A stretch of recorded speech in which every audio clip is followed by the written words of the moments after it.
भोगवती नाम की एक नगरी थी। उसमें राजा रूपसेन राज करता था। उसके पास चिंतामणि नाम का एक तोता था। एक दिन राजा ने उससे पूछा, हमारा ब्याह किसके साथ होगा? तोते ने कहा, मगध देश के राजा की बेटी चंद्रावती के साथ होगा। राजा ने ज्योतिषी को बुलाकर पूछा तो उसने भी यही कहा। उधर मगध देश की राजकन्या के पास एक मैना थी। उसका नाम था मदन मंजरी।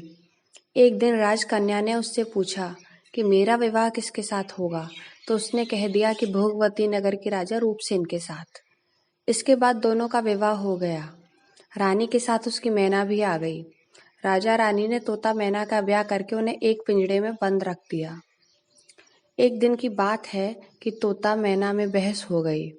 मैना ने कहा, आदमी बड़ा पापी है, दगाबाज है और अधर्मी होता है।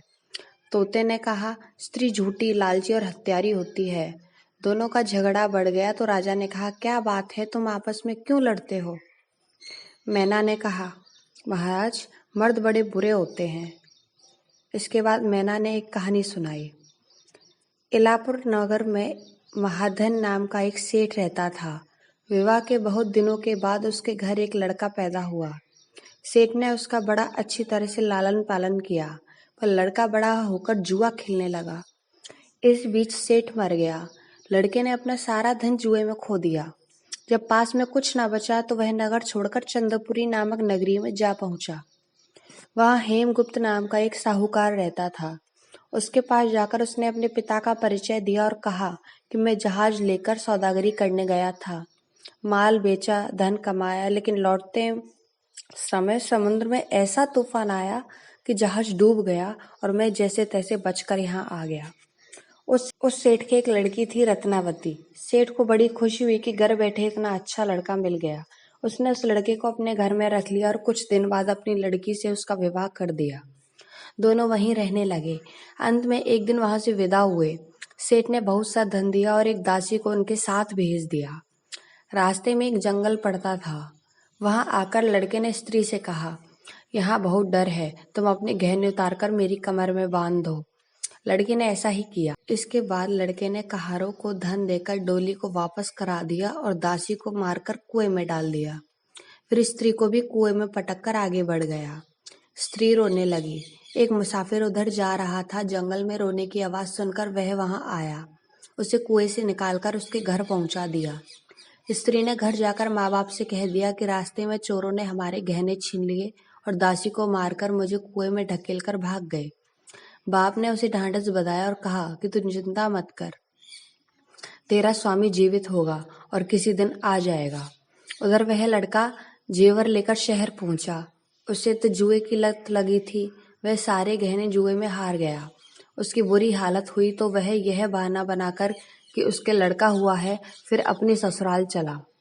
वहां पहुंचते ही सबसे पहले उसकी स्त्री मिली। वह बड़ी खुश हुई। उसने पति से कहा, आप कोई चिंता न करें, मैंने यहाँ आकर दूसरी ही बात कही है। जो कहा था वह उसने बता दिया। सेठ अपने जमाई से मिलकर बड़े प्रसन्न हुए और उन्होंने उसे बड़ी अच्छी तरह से घर में रखा। कुछ दिन बाद एक रोज जब वह लड़की गहने पहने सो रही थी, उसने चुपचाप छुरी से उसे मार डाला और उसके गहने चुराकर चंपत हो गया। मैना बोली, महाराज, यह सब मैंने अपनी आंखों से देखा है। ऐसा पापी होता है आदमी। राजा ने तोते से कहा, अब तुम बताओ कि स्त्री क्यों बुरी होती है? इस पर तोते ने यह कहानी सुनाई। कंचनपुर में सागरदत्त नाम का एक सेठ रहता था। उसके श्रीदत्त नाम का एक लड़का था। वहां से कुछ दूर पर एक और नगर था, श्री विजयपुर। उसमें सोमदत्त नाम का एक सेठ रहता था। उसकी एक लड़की थी, वह श्रीदत्त को ब्याही थी। ब्याह के बाद श्रीदत्त व्यापार करने परदेश चला गया। 12 बरस हो गए और वह न आया तो जयश्री व्याकुल होने लगी। एक दिन वह अपनी अटारी पर खड़ी थी कि एक आदमी उसे दिखाई दिया। उसे देखते ही वह उस पर मोहित हो गई। उसने उसे अपनी सखी के घर बुलवा लिया। रात होते ही वह उस सखी के घर चली जाती और रात भर वहां रहकर दिन निकलने से पहले ही लौट आती। इस तरह बहुत दिन बीत गए। इस बीच एक दिन उसका पति परदेश से लौट आया। स्त्री बड़ी दुखी हुई कि अब वह क्या करे। पति हारा थका था। जल्दी ही उसकी आंख लग गई और स्त्री उठकर अपने दोस्त के पास चल दी। रास्ते में उसे एक चोर खड़ा मिला। वह देखने लगा कि स्त्री कहाँ जाती है। धीरे धीरे वह सहेली के मकान पर पहुंची। चोर भी पीछे पीछे गया। संयोग से उस आदमी को सांप ने काट लिया था और वह मरा पड़ा था। स्त्री ने समझा सो रहा है। वहीं आंगन में पीपल का एक पेड़ था जिस पर एक पिशाच बैठा यह लीला देख रहा था। उसने उस आदमी के शरीर में प्रवेश करके उस स्त्री की नाक काट ली और फिर उस आदमी की देह से निकलकर पेड़ पर जा बैठा। स्त्री रोती हुई अपनी सहेली के पास गई। सहेली ने कहा कि तुम अपने पति के पास जाओ और वहां बैठकर रोने लगो। कोई पूछे तो कह देना कि पति ने नाक काट ली है। उसने ऐसा ही किया। उसका रोना सुनकर लोग इकट्ठे हो गए। आदमी जाग उठा। उसे सारा हाल मालूम हुआ तो वह बड़ा दुखी हुआ।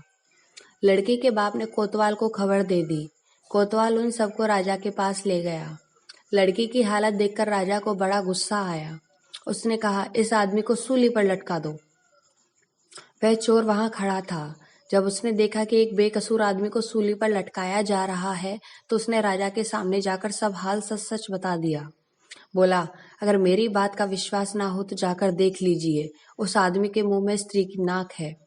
राजा ने दिखवाया तो बात सच निकली। इतना कहकर तोता बोला, हे राजा, स्त्रियां ऐसी होती हैं। राजा ने उस स्त्री का सिर मुंडवाकर गधे पर चढ़ाकर नगर में घुमवाया और शहर से बाहर छुड़वा दिया। यह कहानी सुनाकर बेताल बोला, राजा बताओ कि दोनों में ज्यादा पापी कौन है। राजा ने कहा, स्त्री। बेताल ने पूछा, कैसे। राजा ने कहा, मर्द कैसा ही दुष्ट हो, उसे धर्म का थोड़ा बहुत विचार रहता ही है, स्त्री को नहीं रहता, इसलिए वह अधिक पापिन है। राजा के इतने कहते ही बेताल फिर पेड़ पर जा लटका। राजा लौटकर गया और उसे पकड़कर लाया। रास्ते में बेताल ने 5वीं कहानी सुनाई।